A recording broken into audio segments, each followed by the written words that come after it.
Alright, welcome back. So I've got a new game. This is Symphony of War, the Nephilim Saga. It's an indie game by a studio called Dancing Dragon Games. I think this came out maybe 2 years or so ago. It's a strategy game, sort of very like inspired by the Fire Emblem series, and I think it's a pretty solid take on the genre. I played through, I beat it, I had a great time. I figured play it again and see how it goes. So we're gonna go Warlord, no permadeath, I think. I don't know how consequential this is. It's non-story character. I bet you end up losing your front line so often though. Alright, we're not gonna. I think what happens is in the early game, you sort of get lulled into thinking that you can actually tank damage appropriately, and the game at some point just throws a lot of firepower at you, and you can't, right? You just end up getting chewed through. Anyway, alright, so we get some personality questions, and according to the Discord, these are designed to provide bonuses to your main character. So one of 4 things can happen. I guess, okay, so each answer choice corresponds to one of 4 different things. You can either get a plus 5% stat growth to strength, or to skill, or to magic, or you can get a flat +1 to leadership. And I have decided that this playthrough I would like to play my main character as a healer. And so I would like to get the plus 5% to magic stat growth. To be fair, it doesn't make that much of a difference, I don't think. Alright, so what I'm going to do is I'm going to try to pick choices that line up with intellect, faith, and love. I think those give you magic. I'm going to offer homie a warm meal at the pub. Look for most is intellect. Child, I want them to be a devout follower of the faith. Most important trait, a leader, is unshakable love for the people. And what most leads to the downfall of great civilizations, faithlessness. We're picking Lindley, the female version.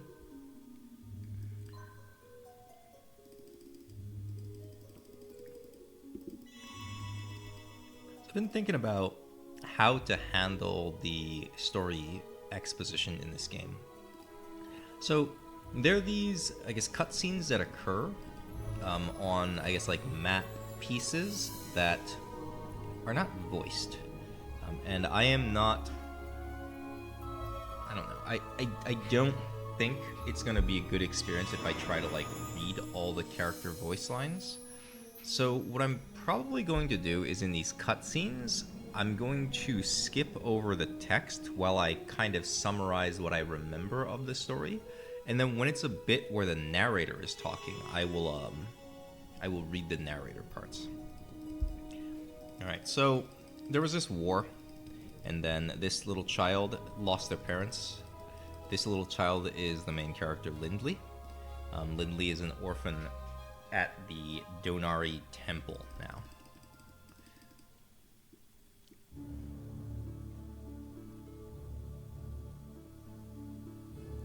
The world of Tanra, in the 997th year of our age, 3 realms rule the land. The desert kingdom of Sayuna, whose wealth earned it the title of Kingdom of Gold. The technologically advanced Free Republic of Sandraka. And the hegemonic empire of Viridia, the world's military and economic superpower, where our story begins.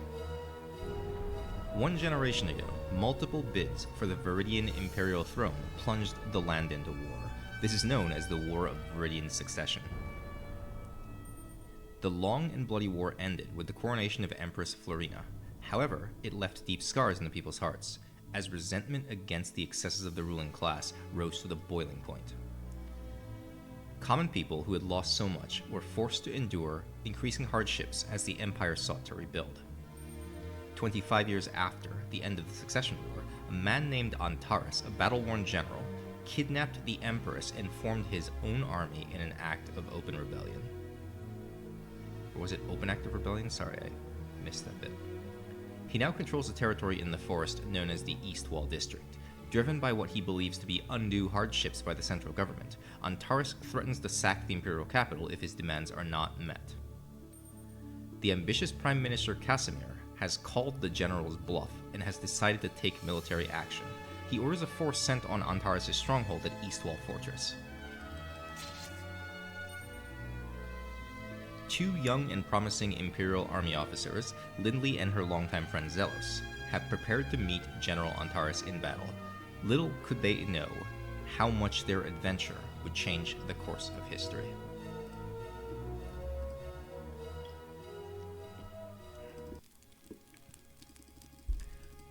So, right, we're going to find out that basically the year is currently 997. 25 years ago in 972, the old emperor died, and then the power vacuum sort of caused the War of Succession. And then Florina was a child at the time, but basically one of the factions managed to raise Florina to the throne, and she has sort of been, you know, a young empress, but basically a figurehead. And sort of as a result, like, you know, I'm sure this always happens, coming out of the war, like, you know, the country basically just put a lot of pressure on the citizens, and the citizens have sort of been unhappy. And so General Antares, I guess we don't see here, the blonde man who showed up, he was a I guess he's still a general. I guess maybe technically not because he's in rebellion, but he was part of the Imperial Army for a long time, and he actually has a history with Florina in the sense that, like, I guess he's been, you know, serving her / protecting her, and so he kidnaps her and runs, and we've got two sort of like young officers who were tasked to, rather, they were part of the task force. But what we just saw in that little scene right there is they were in the camp just chilling out, and they got a scouting report that Antares' men were, like, you know, raiding the local village or whatever. So, like, you know, this place. And Lindley, the main character, says, okay, we have to go save the people. And they decide to sort of deploy early without waiting for orders. And so we've got, like, a skeleton force here just trying to take on these people. Anyway. Alright, so standard tactical map. For my people. What we have in this game is, instead of like an individual unit running up and hitting something, you get a squad. And you can see the stats there on the left. And then there is one stat that I want to point out, leadership. So in this squad, there's a designated leader, and it is Lindley. And the leader's leadership stat turns into the capacity of the squad. And every unit has a capacity cost. And you can see here, so above their stat sheet, this is 10, 10, and 10. And this one has 8. 8 because they have a modifier down here. This is a loyalty bonus. We'll talk about things like this later. But, so the game is going to largely be about, like, forming these squads and then, like, you know, engaging in squad versus squad combat. So here we go. We'll see this. Standard combat is 2 rounds, so we have attacker, defender, attacker, defender. And within each round, the attack order is governed by the character class. It's not based on your actual stats.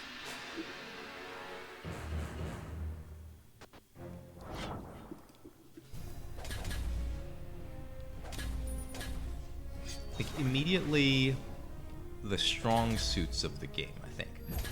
I really like the sound design. Just like the thuds and the clinks and the gashes are just, they're so well done. I also really like the art style. I think the art in this game is, like, beyond S tier. The music, I think, is also great. I also think the game balance is fairly alright. Like, there's some things that are kind of busted, but it felt pretty good to play all the way through. General leaves his little goonie in charge, sure. One thing that I kind of dislike about the game is that the math is very opaque. So I think like in Fire Emblem, so for example, right, like if I go up and I attack, in like most of the Fire Emblem games, at least the ones I've played, you get like a readout of your stats versus their stats, and basically like it gives you the expected outcome in the sense that you know how much damage you're dealing per hit. It tells you like your hit chance, your crit chance, and you know you can sort of decide not to take the combat or whatever. In this game, how can I help, my lord? I just like don't know numerically what the stats give me. So like, you know, you can look through the info, and for example, like I can tell that like a, you know, an archer or a bowman, their damage depends on like their strength stat and probably to some extent their weapon skill stat. Their crit rate and their hit rate depends on their skill stat, and like, you know, their armor is their defense against physicals, and their magic is both their magic attack and their magic defense. So like I get that. But, you know, if I for example, if I gain +2 strength from some source, like what does that mean? Am I doing plus 10% damage? Am I doing +2 damage? Like all those things are not particularly clear in the game, and it makes it really hard to make strategic decisions around numbers, if that makes sense. So like, you know, in the grand scheme of things, it doesn't really matter. You can just do things that feel right, and you're probably going to beat the game just fine, and you're going to get the outcome more or less that you expect. But it is unfortunate, I think, that you can't like play with more, I don't know, like a micro level strategy. Anyway, there was a little conversation there, and I can't remember if it was part of the conversation. Jules explains to us to some extent how archers work. So if I go adjacent to an enemy and attack them, I will get 2 rounds of combat. So attack, defend, but their melee will get to strike me because they're in range. So if I don't do that and I get a 2 range, I only get 1 round of combat. So I'll attack, they'll attack back, but only their archers can hit me. And according to sort of like what's shown in the game, if you attack at range, then you incur an attack malus. So like you do less damage and like you shoot fewer times or something like that. All right. Time to end this. If you go on high ground, so hills, forts, or walls, and you attack, you gain 1 range. So if I attack here, nobody in this squad can attack me back. I only get 1 round of combat because I'm at range. But my understanding is you gain a damage bonus for being on high ground.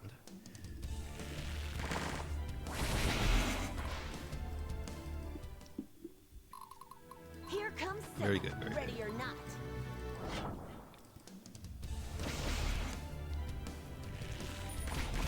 We've got a caster homie back here, the apprentice. He has to spend his first turn charging. I guess I said casting, but then he attacks on the second round.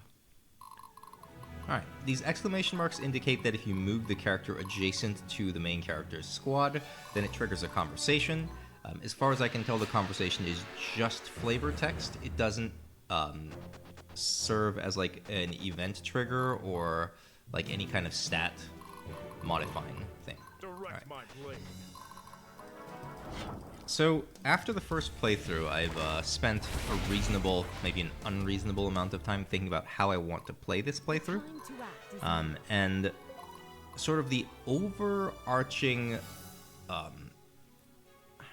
I don't know what to call it, like concept that I'm going for is I would like to raise the leadership stat on certain leaders, like much more so than others. So in out of these 4, I want Lindley to gain the most leadership.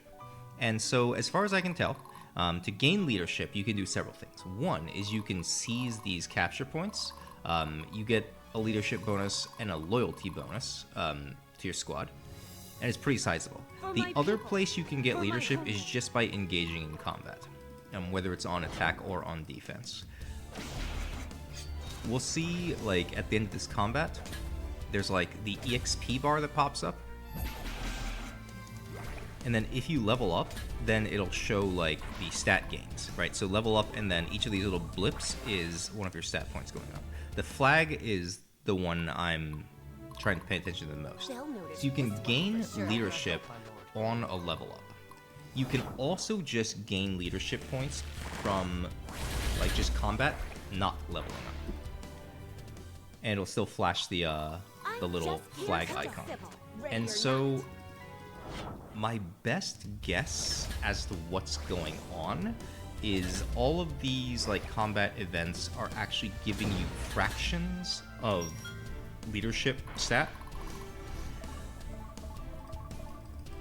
And then like whenever that fraction reaches a a whole number, it actually shows the stat up icon. That's my guess. And so I'm going to try to, I guess, engage in combat a lot with Lindley, and I'm going to try to capture as many of these points with Lindley as possible. Seems contradictory, but what I'm going to do is like sacrifice my action points on other troops in order to get Lindley around the map.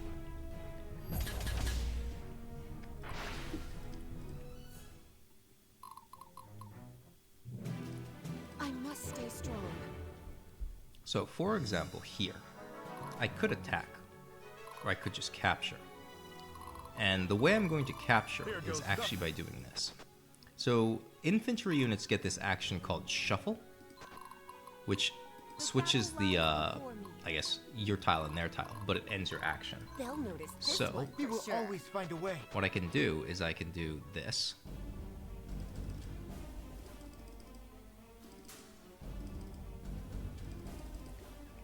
Cool conversation. The time to act. Lindley still I'm needs just one getting more started. tile.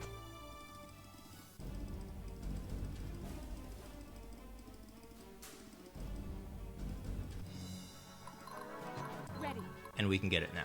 So by shuffling Lindley forward 3 tiles, I was able to like give Lindley 3 bonus mobility and get to this iron mine. Now why this matters is in the mission info down here. These 3 are the, I guess, what do you call it? The lines for getting, S rank, A rank, B rank, or C rank on the mission. And if you, like, the hardest one usually is the turn timer. Everything else you sort of naturally get by completing the mission. But if you miss this, you get an A rank instead of an S rank, which is 30 faction EXP difference. Those are those stars that pop up. And of course, we haven't really talked about what faction EXP does. We'll get to that later. So I'm trying to save myself turns and get Lindley around the map is basically what I'm trying to accomplish here. Stay strong, everyone. So, turn 5. For my people. For my homeland. Let's just go ahead and do this, alright? Actually, you know what? I must I stay don't have to strong. do that. I'll just go and attack you.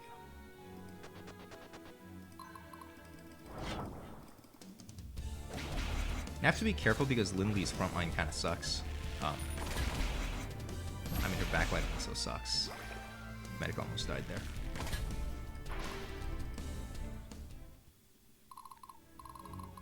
Okay, now who gets this? Time to end this. You standing on a hill? You're standing on a hill. Okay. How can I help my lord? I'm gonna go ahead and do a little bit of this. I'm gonna get shot back, but I want some EXP on these archers. Oh. Plan failed. Yeah. They'll notice this one for I'm sure. just getting started.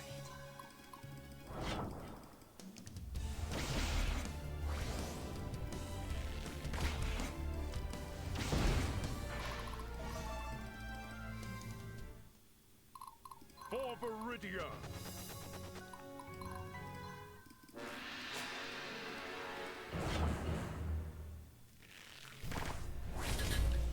That was potentially a blunder on my part, right? Because if I hadn't moved Zelos to there, then this would have just attacked Lindley and then died. We will always find a way. Stay strong, everyone. Nah, whatever. Time to end this. The battle lies before me. Here comes Sybil, ready or not. Direct my blade. The time to act is now.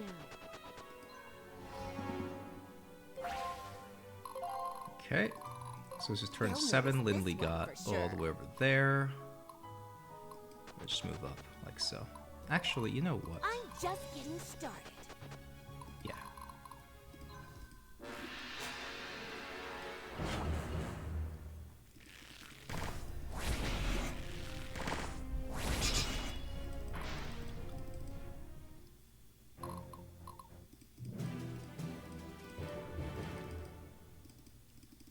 Alright, so killing that was the trigger for these 3 squads to spawn. Ready. Very good, very good. Alright. Now. So, one thing I could do, right, is I could try to be super greedy and put Lindley, like, shuffle Lindley into the fort. And then try to get EXP that way. Well, it's not going to be fantastic because basically one squad is going to walk up, get stuck in here. And then the others are just going to stay behind it. Okay, actually, you know, Here comes I don't hate that ready idea. or not.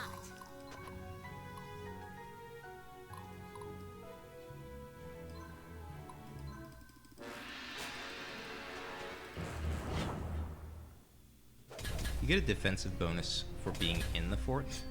So, like, I'm pretty fine with Lindley getting stabbed, or I guess Lindley's front line getting stabbed by these 2 spearmen. These are tier 2 units. They're like the upgraded version of these guys. Alright, so there we saw. We got a leadership point on each of those, even though they didn't level up. I mean, that was my suspicion on what the game is doing behind the scenes.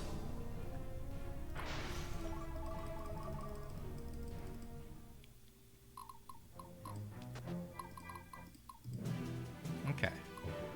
So, what I'm gonna do How can I here help, my lord? is attack into you with the archer first.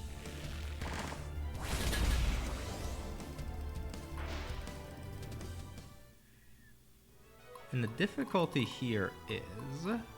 I must stay strong. The battle lies before me. I kind of need an extra turn to beat this.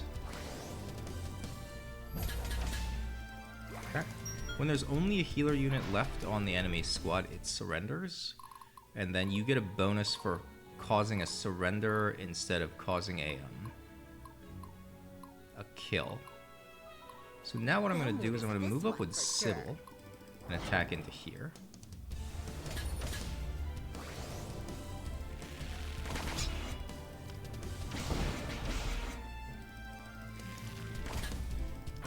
Alright, very good, very good. Here goes And then nothing. I'm gonna shuffle this way. Keeping in mind the mission is, well, 11 turns is the S rank condition. And we're coming up on turn 9.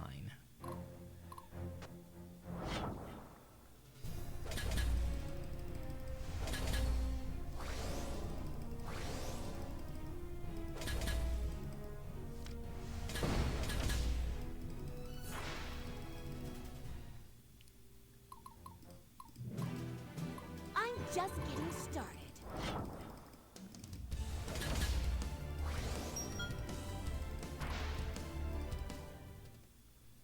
The time to act is now. So into this. So they have 2 sort of upgraded archers in the back. I don't think they do that much damage, but because we're on turn 9...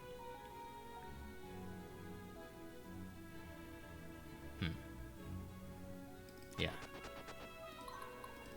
I'm gonna go ahead and attack him with Zealous. Zealous is the Zealous is an upgraded tier 3 unit, so he does the most damage out of anyone in all of our squads right now. Ooh, there goes an archer. Yeah, see, this is why I decided, We will I think, always like, find a way. playing permadeath is a bit silly in this game. Just because, like, you know, this is... I mean, to be fair, do I really care if I lose an archer in Chapter 1? Not really. But it's just too easy for units to, like, randomly die to stuff. Ready.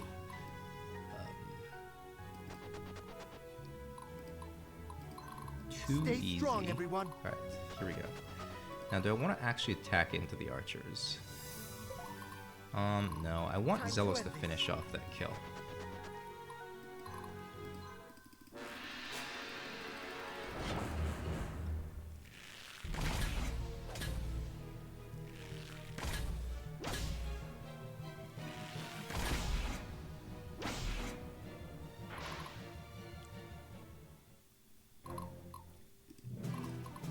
For my people. Lindley cannot For grab my this home. unless I do Ready or this. not. Shuffle you I over. must stay Boom. strong.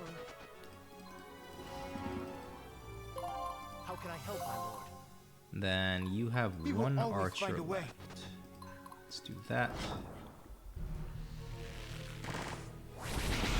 Good.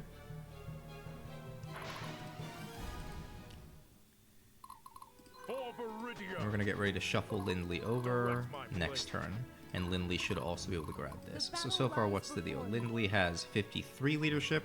Remembering we started the chapter with 51. So far we've gained +2. Here goes nothing. Not that square, sorry. Man.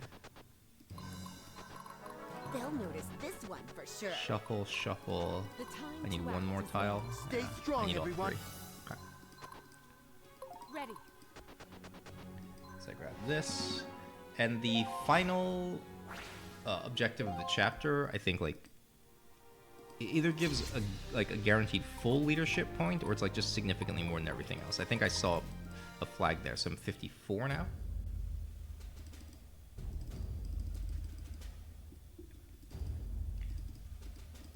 Alright, so the general basically, does the report, and then says he's going to take her to his stronghold at Centurion's Rest. And then we sort of have a bit of a conversation here. It's not like a warm conversation, but it does drop hints that, like, maybe he's not straight up just using her as a hostage. Maybe he's, like, trying to save her from some danger. Anyway, with Eastwall Fortress secured by Lindley's army, General Antares retreats deeper within the forests to his stronghold at Centurion's Rest. As Lindley's first mission ends in victory, the Empire recognizes her promise as a commander and entrusts her to invade Centurion's Rest and destroy any rebel forces in the area. Despite Zealous' enthusiasm for victory in battle, the meaning of this rebellion begins to weigh on Lindley's mind. These are not an invading force, they are common people, fellow Viridians. Perhaps, if Antares is brought to heel, there can be a quick end to the violence. Okay, so we get our first barracks phase, and we're going to do some logistics. So first of all, you get these conversations between chapters. This is some nice, like, character development, sometimes the character backstory, etc., etc. I'm going to skip all of them.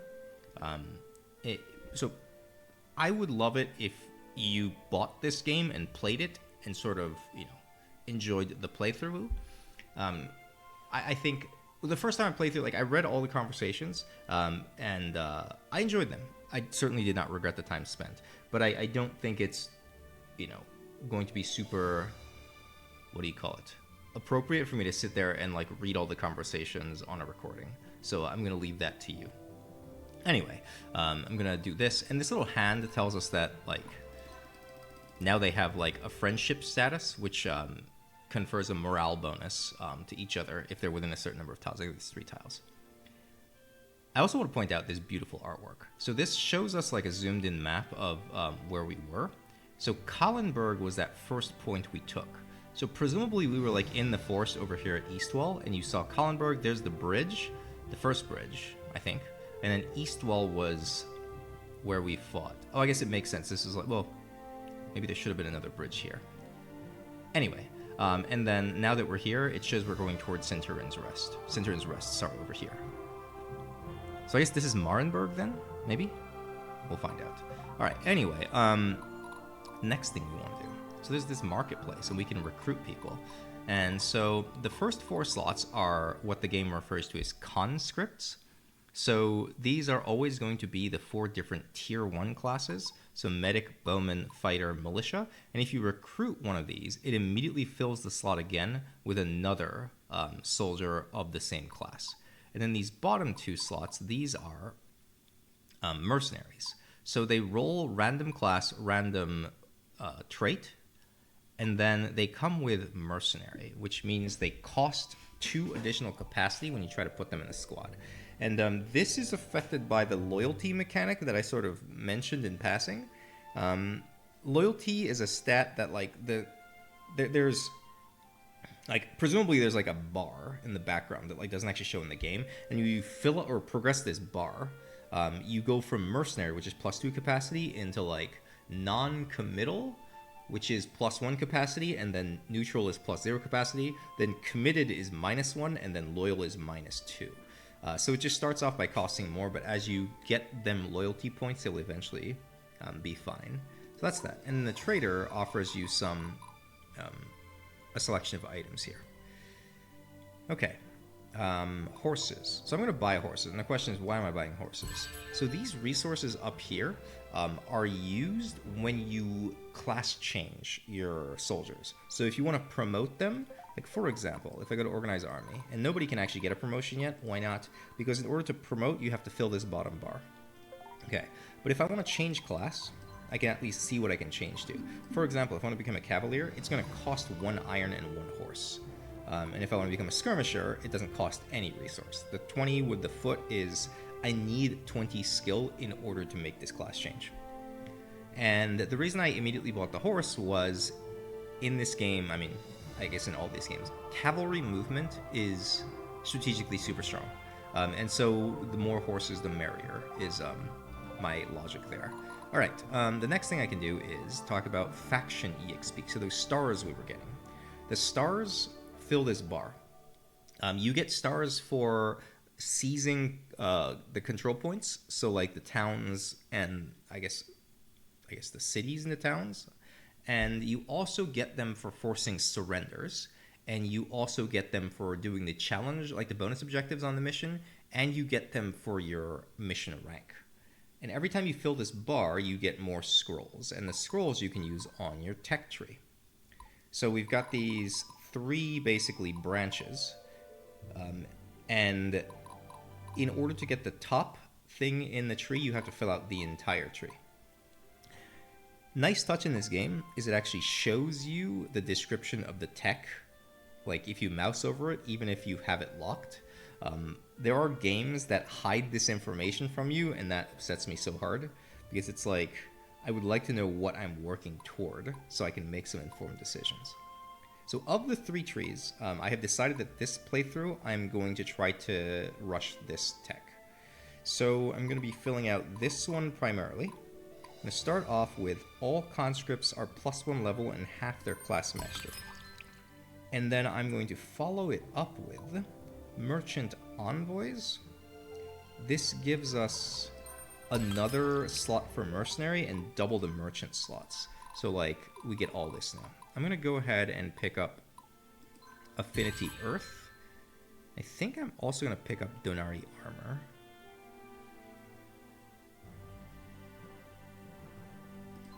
I'm also going to pick up Cyanari Warpike. Okay, I'm spending a lot of money, or whatever. And then in the recruit pool, I saw I really wanted this militia. Yes. Okay. Dark Bow. So this is the extra slot we got from the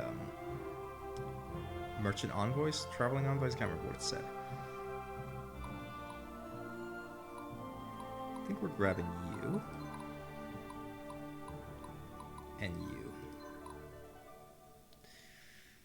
Grab you as well.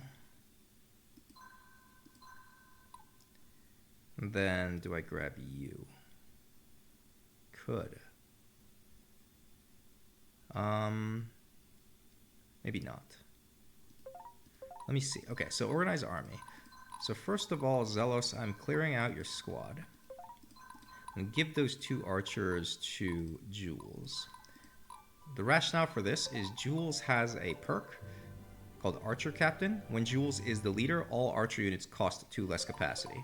So all of these homies, normally 10 capacity, they're 8. Right, so even with low leadership, we can fit in very nicely. Sybil is fine as is. I think what I'm going to do is Sybil is going to get a Cyanari Warpike.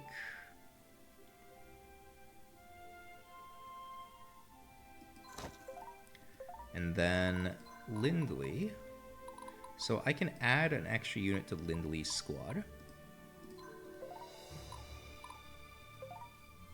And Sybil, we're going to remove you out. We're gonna put you into your squad. And I think I want to hire just healers. Amelia can go there.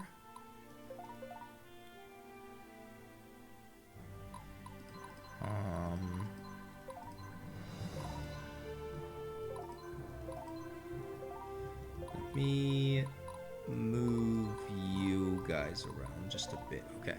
So presumably I'm putting a healer in here and a healer in here. Maybe like 2 healers and a healer. So marketplace. We'll recruit a healer, another healer, and then we'll go Sybil, get you a healer.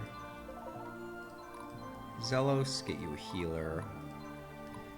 And probably put you in here.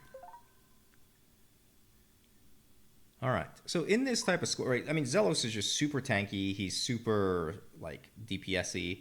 The rest of the people are just, like, leeching EXP off of Zelos. Lindley, 32, 15, 35, 34. Alright, so what we're going to do is we're going to artifacts, give you a Donari War Armor. 34, 22.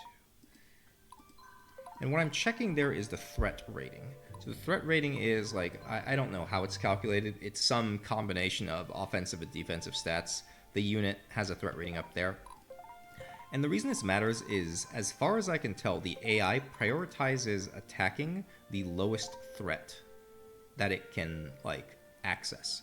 So in this context, Lindley is the lowest threat, so she will be getting attacked more often. And I think that's good for us. Just a quick check one more time. I'm not going to grab any of this. All right, let's take a save game here, and we'll load into Chapter 2 in the next recording. So, it's been a pleasure. Thanks for tuning in, and I'll see some of you next time. Peace.